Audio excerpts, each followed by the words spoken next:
and I think more and more women will get into the property game and property development game. So they bring great skill sets and mindsets to the game.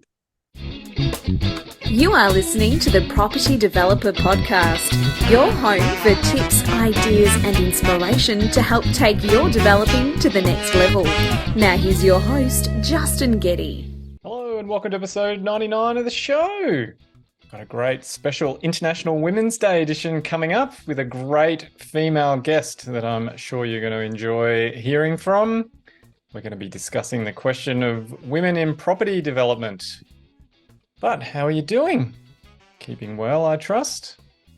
I've been good, but dealing with some project challenges over the past 4 to 6 weeks, which have been a bit testing at times, mainly to do with the builder on my project. For some reason, they thought it was a good idea to stop working for a month, even though they are a long way behind schedule. Of course, the weather during that time was absolutely perfect for building. Anyway, they're now back working and they can hopefully push on and get all the units to lock up before the weather changes. I tell you, I might have to write another book after this project is finished from all the things that have happened. Far out. On my other project, we've finalised the preliminary environmental report that we needed to do to satisfy the last remaining RFI item for council. And we're now waiting to hear back from them about hopefully continuing along to the public notice period and getting some feedback on our scheme. A couple of quick announcements before we get to Valerie. Firstly, for the property developer training, I reckon it's a good time to start getting into developing. We've got the population growth heading up again. Stock levels are still low. And I don't think it'll be too long before prices start to grow again as demand outstrips supply. So if you want to learn how to become a property developer, then head over to my online training course at www.propertydevelopertraining.com. Also, don't forget about my book, Become a $1 Million Developer, An Insider's Guide to Wealth, Fulfillment and Glory. You can grab that at propertydeveloperpodcast.com/book. Still lots of requests coming in for that book, so thank you to everyone that's bought it. And finally, the Property Developer Quiz. If you want to see how ready you are to become a property developer, then head over to propertydevelopertraining.com/quiz and take the free quiz. All right, on to today's guest, Valerie Smith from Valsco Property Group. Valerie and her husband have travelled the well-worn path from property investors and renovators to property developers. They are now focusing on some niche disability accommodation projects to provide much-needed dwellings for many Australians. In this discussion with Valerie, we cover how more women can get into property development, the power of joint ventures to accelerate growth and reduce risk, and the value of focusing on a niche product for a specific group. Keep an ear out for how a shift in Valerie's thinking around money and skills helped take her to the next level. I'm sure you're going to enjoy this conversation, and we started off by finding out what food Valerie would eat until she was sick. Ooh, my husband does the best beef cheeks in a beautiful sauce. So I have to say that it's my death row dish, I always say. You're the first person to nominate the old beef cheeks as their favourite dish. Oh, it's beautiful. I think it's a Movito restaurant recipe. Yeah, beef cheeks, slow cooked for a long time, is an amazing winter dish. Perfect dish. Oh, I could be there joining you on a dish like that, actually. I reckon I could eat that till I was feeling pretty full too. Absolutely. With a good pureed cauliflower mash. Oh, even better. Now you're talking. Well, the old beef cheeks are not as cheap as they used to be anymore. They used to be so cheap, and now it's all become quite popular, those stewing cuts. Absolutely, especially in the pressure cooker. It's just beautiful. So. Oh, now you're getting me hungry.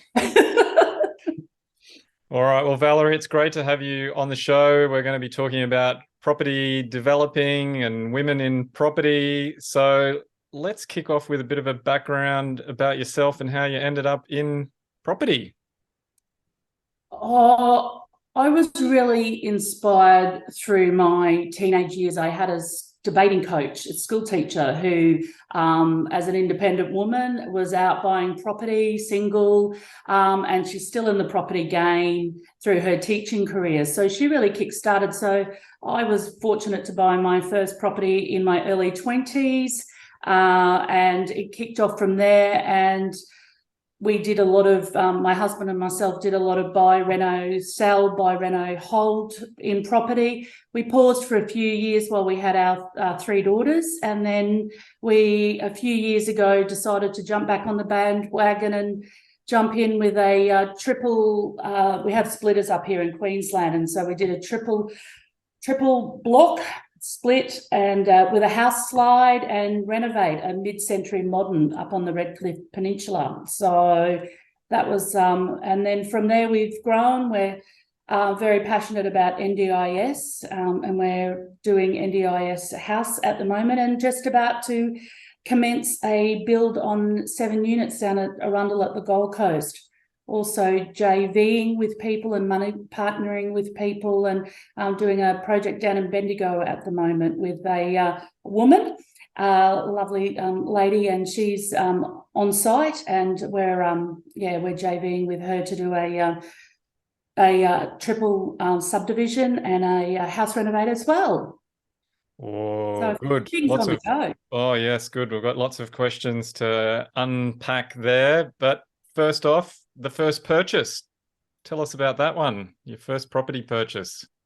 Oh, it was a little house in Maryborough. So we did our graduate years out of uni studies and in Maryborough, and we bought a little rundown workers' cottage and renovated it. So we kept it for a few years and rented it out, and then sold and moved on and did another new build and things like that. So, and then came back to Brisbane and started purchasing properties and investment properties to renovate. So I have a passion for renovation.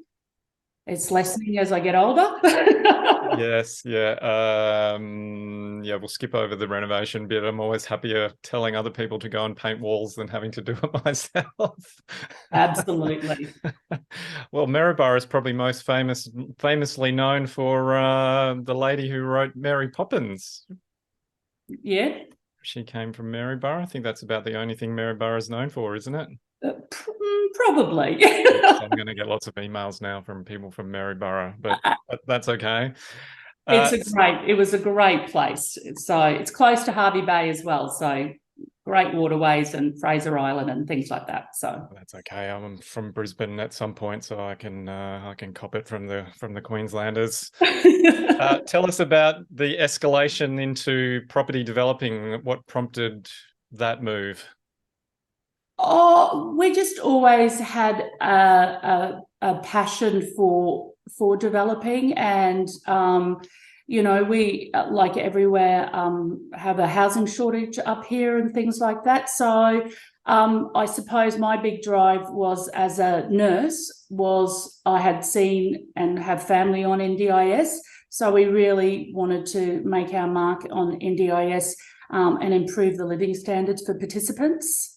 So that's really what's driving our NDIS. So we're doing a house and unit development in the NDIS space. So yes, it's good to have a purpose. I often say that on this show and in my own training program, that a purpose is really valuable because it helps you get over all the challenges that you face along the way. So it's also good that you're in a niche. I think those two things work quite well together. A purpose and a niche gives you lots of focus. And it really is a socially responsible project, and feel good, and that's certainly one of my values in life. So I agree.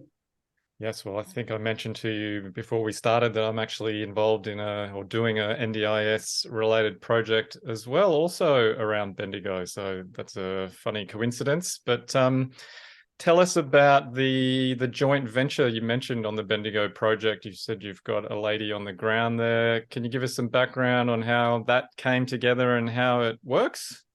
Absolutely. So we met at a property event on the Sunshine Coast, and we were both at this event, and we met, and she is on the ground, and I've purchased the property, and she's doing the project managing on the ground and keeping up the communications. So she has a passion for renovating as well. So she's handling the renovation side, and we've just lent in and supported with the development application down there. So so we're the money partners in the business, and just helping out where we need to, and to support her in getting it over the line. So DA's in council at present, and the renovations are moving along so very nicely. And she keeps us updated with all of that sort of thing. So we're hoping to finish off in the next few months and move on to the next one. We'll have to stay in touch and see who races through planning first. I've got a sneaky suspicion it won't be us, but anyway. So the lady in Bendigo, she's from around there? She's from Melbourne, actually, but she does Okay. a lot of development in the Bendigo region. So she's got a good on-the-ground knowledge of the area and a really great relationship with real estate agents and people on the ground in Bendigo. So what's that project? Renovating a property at the front and doing two out the back?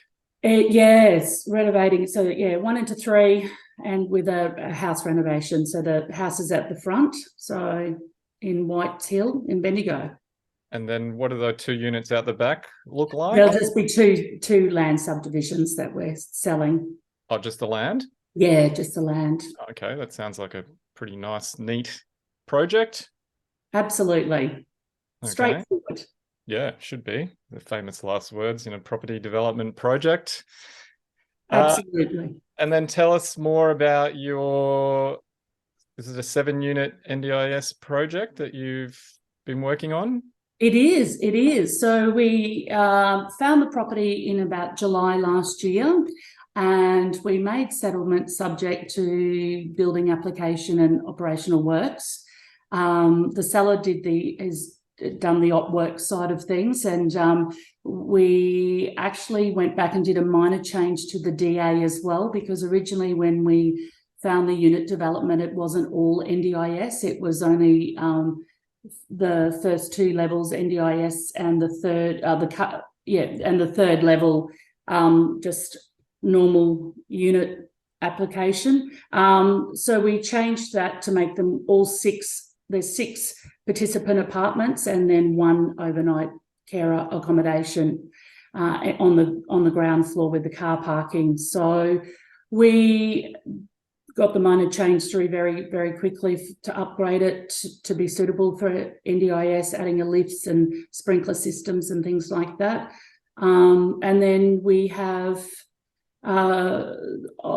BA came out early this year, and we're just awaiting the operational works RFI has just gone back in, so we're just waiting for that to come out of council. So we're hoping there's a house on the property at the moment, knock down the house by end of the month and start build end of month as well. So really excited for it. So have got a really great team around us.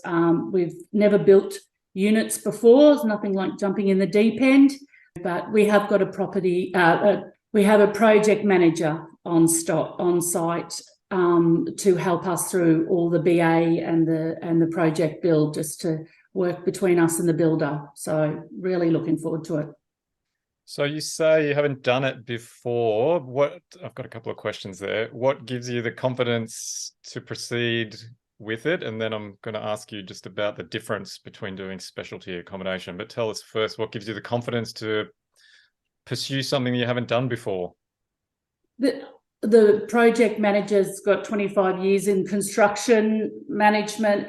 I think it really is the team. So this is also a joint venture with some other people, and we've just gathered a really, really great team around us. We've talked and looked at a lot of other projects to do some stuff, and our builder's very experienced and has done NDIS builds before, and I think that's really important to have someone build that understands the NDIS guidelines. And I have I have a mentor as well that really is assisting us as well. Yeah, look, you can't talk enough about the quality of the team around you. I've been having some challenges myself lately with our construction, and having a great team to help you when things get tough is just invaluable. So I'm always encouraging people who are getting started, or even if they're already experienced developers, to just invest in the best possible consultants you can afford for your project, because when the going gets tough, that's when you really know you got the good people helping you, and it makes a massive difference. Oh, I agree. It is absolutely. And our JV partners, all of us bring complementary skill sets to the project. So, myself as a nurse, and my husband has worked in IT and business development and things like that. So, and our JV partners have worked in that. And, one of my JV partners is a strata manager. So, she understands that side of things. So it really is, the initial team, and having a mentor as well has really, really given me the strength and the belief that I can do anything we put our minds to. So all those people that you just mentioned on the project, are they joint venture partners, or some of them are just consultants? No, they're all joint venture. No, we've got 4 of us in a joint venture partnership. So, so it's fantastic. And we want to rinse and repeat, so to speak, in this. We would like to look for other opportunities, or we're out there looking for other opportunities to be able to build more specialist disability accommodation across Southeast Queensland, even northern New South Wales. Talk us through how you put together a joint venture team like that, because I can understand 2 people joint venturing. It's pretty common, but when you're putting together more than 2, talk us through how you select people or pull everybody together so that you got the right skill mix, the right personality mix, all of those considerations. You really have to sit down and screen. Look, we do personality profiling with our JVs, and we're very lucky. We're two couples, so that's the first thing. And so we've brought complementary skill sets to each other, but we did personality profiling. You really have to sit down and discuss how people react to losses and challenges, and really question each other get to the, really worst case scenario and what's going to happen if this happens. So it was really sitting down and discussing and really screening through everything that could go wrong and will go wrong. As we all know, in development, nothing runs smoothly, and who's going to be responsible for what. So we really defined our roles and our responsibilities, who was going to do what, who was going to be responsible for what, how we were going to address challenges, and we've gone from there. And honestly, it's been a really great JV with working together and using each other's complementary skill sets. And so all of that work that you do in terms of identifying responsibilities and who's doing what, is that all codified in some sort of legal document, or is it just something you wrote down together and you all have an understanding of how it works? No, the lawyers love us. It's a good old JV agreement that we have in place, yes. Okay, very good. And tell us more about getting into a niche specialty accommodation sector. What are some of the challenges that you may face that could be different from standard residential stock that you might develop? Well, there's design standards and building guidelines for NDIS that are different, and on average they say 30 to 40% more expensive to construct an NDIS property to a normal development. So there's guidelines, and it is really important to surround yourself with a team of designers, architects and consultants that are familiar with those guidelines, because it is followed down to the T. So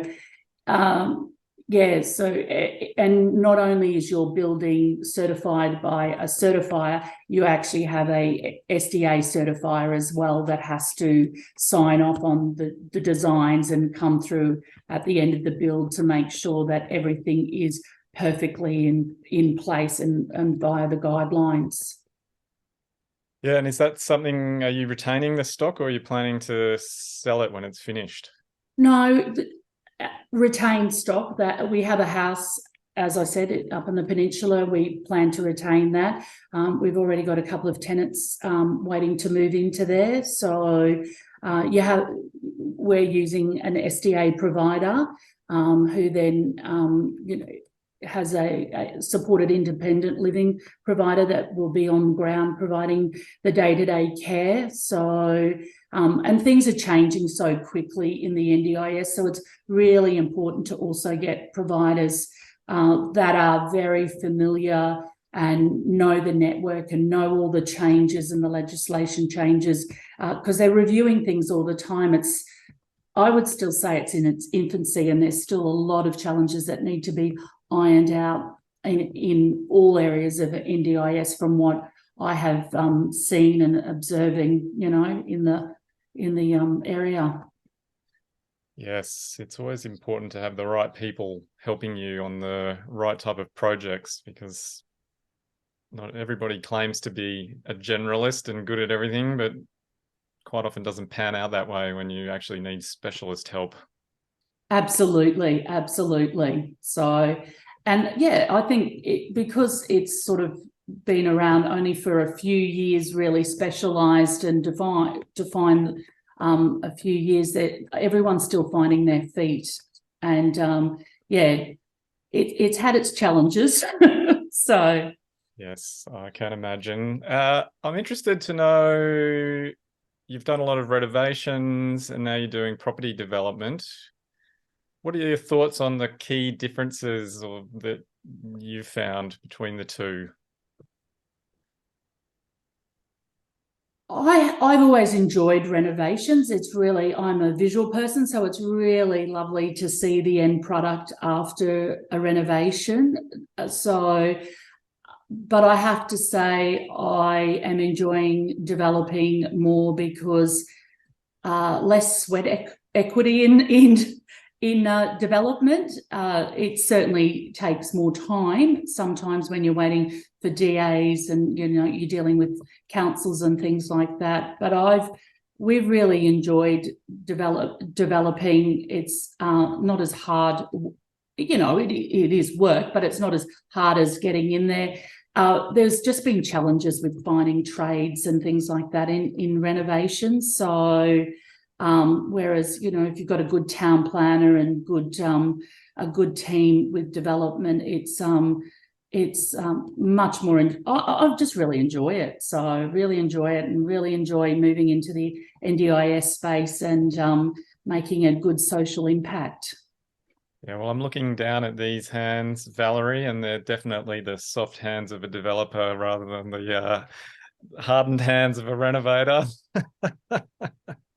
Yeah, look, we recently were, shoveling stones and, trying to finish off the gardens and things like that. And you can pay people to do it, but, when you've got a deadline and you've got a real estate agent coming around, you want to, you get it, you lean into it. You can't help but do it. So, but I enjoy it. I stage my properties as well when I renovate, so it really gives the buyer a very good snapshot of how they could live in the property. So, it was fantastic. Our last reno, we had the property on the market, I think, on the Tuesday, and we had a cash offer on the first open home. So, it's a fantastic outcome, but yeah, it's hard work sometimes. Oh, there's something immensely satisfying about transforming a property. I mean, I understand it from a renovation point of view, but more broadly from a property development point of view, when you take an old house on a large block and tear it down and build 3 new units or 4 new, whatever it is, great looking brand new units that someone gets to move into. It's deeply satisfying. Absolutely. I'm just so excited to see the Arundel units come out of the ground. It's going to be fantastic. Now, speaking of renovations versus property development, I wanted to get your opinion on women in property development. This episode will be going out on International Women's Day, and it's very common for females to get right into property renovations. There doesn't seem to be that translation across into property development. So I wanted to get your thoughts on why that might be. I actually have to say, in Southeast Queensland, I'm part of a property networking group that I'm really blessed to be around some fantastic women developers out there. I think people are spooked by property development. Women particularly are spooked, and they don't think they bring enough skills or mindsets to the table. But I'm seeing in increasing numbers, and honestly, I've seen some amazing women in my network anyway that are doing some fantastic inspirational projects. So I encourage all women, if they're passionate about property, to jump in, to be guided. It's great to catch up. One of my mentors is a female, and she really has inspired me to work on mindset, my mindset and my belief that I can do whatever I put my mind to. So yeah, it's fantastic. So I think we're moving forward, and I think more and more women will get into the property game and property development game. So they bring great skill sets and mindsets to the game. Yeah, I totally agree. Always surprises me that more females aren't property developers, because we're generalizing, but yeah, they're generally well organized, deal well with different people, have an eye for detail. Most of the time the buyers are female, or at least having a huge influence on the decision making of the purchase. All of that lends itself to female influence, I think. And yeah, I agree. And communication, I think women are very good communicators, and they have that really great intuition when looking at property. For myself, I come from a background in nursing, so it's a very female dominant industry. So I've seen some amazing women. They have, they've got intuition to know things, and that gut feel, the ability to talk to people and really hook in emotionally to sellers and things like that. So yeah, I always say, I've got 3 adult children. I say to them all the time, go for it. Do what you love and have passion for in life. Yes, I always say my wife is a very clear communicator. She's very good at telling me what to do. Absolutely. It leaves me in no doubt about what I'm supposed to be doing. Coming back to the mindset thing about property developing, what are the things that perhaps the misperceptions or ideas that you had that perhaps were stopping you from getting into development, but then once you got into it, you realized they weren't really a factor? Look, I think one of the biggest mindset challenges for me was money. I have learned so much from joint venturing and money partnering with people. part of the reason we jumped back into the game was to do the NDIS, but I thought I had to do other projects to pull out the profit to then use that to reinvest in my projects. So look, you've always got to work on yourself and work on your mindset. But I certainly think around financial and funding and money. And so money partnering and joint venturing was something that I never understood before jumping back in now. And I don't do a project without using some sort of money partnering or JVing now, because you can gain bigger growth and better outcomes. Yeah, and that applies to actually both sexes. It's a very common hurdle that people put up in front of themselves around getting into property development is the money part. Absolutely, and then there's projects out there and people out there that are doing property development not even using their own money. So it's amazing. So certainly, but I look, initially I was like, oh, I don't know if I can do this, and understanding all the terminologies. And it's like anything. Once you're on the bike and riding it, you just keep going. So you've got to be prepared to educate yourself. Look, we go to property networking nights to be around developers. You learn so much. You listen to other people's deals and how they're solving issues, and you go, oh, we've learned so much from surrounding yourself in the environment and committing to be in that environment, and it just keeps inspiring you to move forward, and knowing that I can do this. So yes, you want to soar with the eagles, not forage with the turkeys, as I like to say, Valerie. Absolutely. I heard a very wise man once say about the cypress trees and the in the forest, and how that if you surround yourself like the forest with people that you want to be around and things like that, it just intermingles and it grows. And you grow in your mindset and your money and all sorts of things. So it's really important to be around inspiring, fantastic people that share the same passion. Keeps the motivation. Well, I hope if there's some women listening who are thinking of getting in but maybe hesitating, that they'll just take that step and jump on in and get started, because that's the only way you can get experience, is to actually do it. Absolutely. It's like anything. If you have a passion for it, just go for it.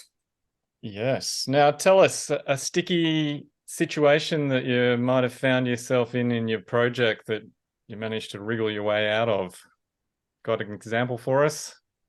Yeah, look, we did a triple splitter with a house move and a reno, and we had a lovely neighbour when we bought the property who wouldn't let us connect. The sewage was just inside his backyard, and he wouldn't let us connect or access his yard to connect sewage. So we worked out that he didn't say no and he didn't say yes.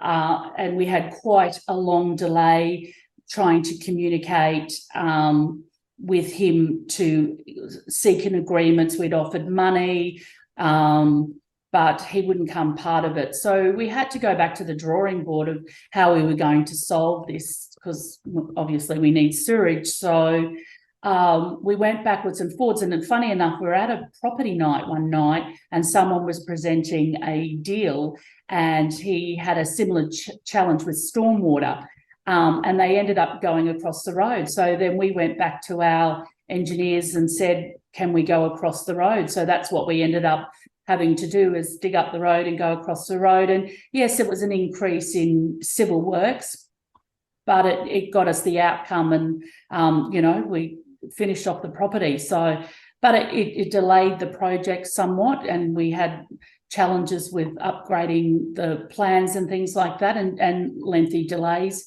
in the project. So, but we got there in the end, which was the best outcome. Yes, well, once you start a project, you have to get there in the end, Valerie. Absolutely, or it costs you.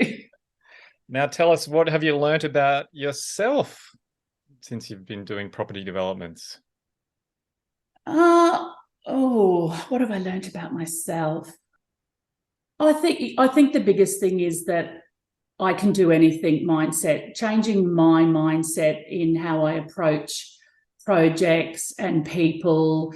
I've certainly grown and recognised my strengths when communicating with people, as a nurse, organisational skills and things like that. So, and knowing when to ask for help. I think you also have to know, okay, I don't understand this. Who can I go to and where can I go to? So, they're the biggest things that I've learnt. So, yes, well, you can't get a project done on your own. You just can't. No. There's too many moving parts. There's too many specialist components. So it's just not possible to do it all on your own. Absolutely. And just educating yourself and learning more, and also getting out there and finding a team that you can utilise, especially as I focus on NDIS, surrounding yourself with people that you know that you can work with and trust that they share the same passion and drive to complete the project. Yes, I'm forever looking for people to bring onto the island, Valerie. Some people get voted off the island. Some people stay on the island. The quest continues for the perfect team.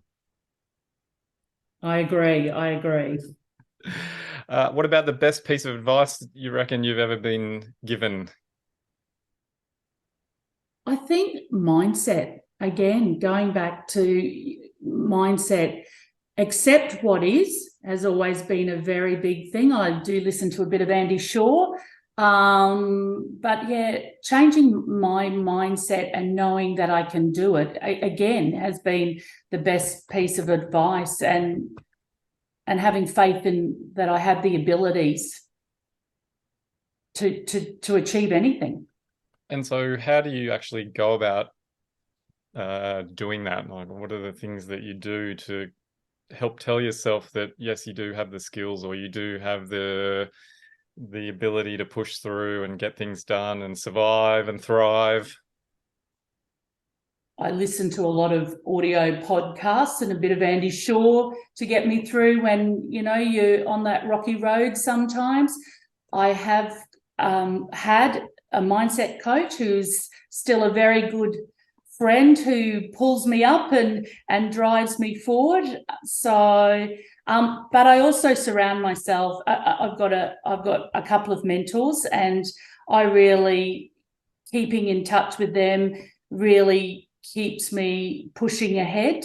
So, and surrounding yourself with like-minded people that really support you in your quest and your journey. So we catch up quite often with who have become good friends in the development world, that are running projects as well. And so it's great to hang out with people, like-minded people, like I was saying before about the cypress trees, staying in that area with people like that. You're just drawn to them, and they keep you driving forward, and they keep your motivation. Well, that was your opportunity to say that you listen to the Property Developer podcast all the time, Valerie. Absolutely. Sorry. What about your advice for developers who are listening out there who might be wanting to take their business to the next level? What would you suggest to them that they focus on? Probably joint venturing, looking to joint venture and bring in people that have skill sets that they aren't aware of or don't have. So, really building a good team around you to assist you to grow to that level. Acknowledge your skill sets and find complementary partners to grow. Yeah, it's a good idea, because I think sharing property developing can be a lonely game. when it's just you and you're facing all sorts of challenges. But if you've got a partner to share it with, it can really help ease the burden, because what is a problem shared is a problem halved. Absolutely. Wise words. Yeah, so it's nice to have someone to talk to who is in the game, who understands exactly what you're facing, and two brains are better than one at solving problems. That's what I was going to say. Absolutely. Yes, I agree. It makes it far easier when you're working with somebody, especially when you're scaling up and doing a bigger project. And, using that, even the network, we went to the network of our development friends to, get recommendations for people that you use in your team to build your team. So, and those referrals have been so valuable. Yeah, I think that's one of the challenges fledgling developers face, that they just don't have anyone to talk to and to discuss things with and get ideas. And so it just sometimes can make the challenge seem more of a burden than what it may actually be. And we're all very good at solving problems. It's just the more people you have to stand and walk beside you to solve those problems, is just fantastic. All right, Valerie, if people want to find out more about you, where can they go? They can go to our Valsco Property Group, or email me at valerie@valscopg.com.au. And I'd love to have a chat. So that's VALSCO Property Group? Yes. Very good. Well, I'm sure there'll be plenty of people wanting to reach out to you and find out more about what you're up to. But thanks so much for being a great guest on the Property Developer Podcast. Thank you. And I hope that I've inspired a few more women to get into the property game. Oh, amen, sister. All right. Thanks for being on the show. Thank you. You've been listening to the Property Developer Podcast. Tune in next time for more tips, ideas and inspiration to take your developing to the next level. For more developing love, make sure to visit propertydeveloperpodcast.com.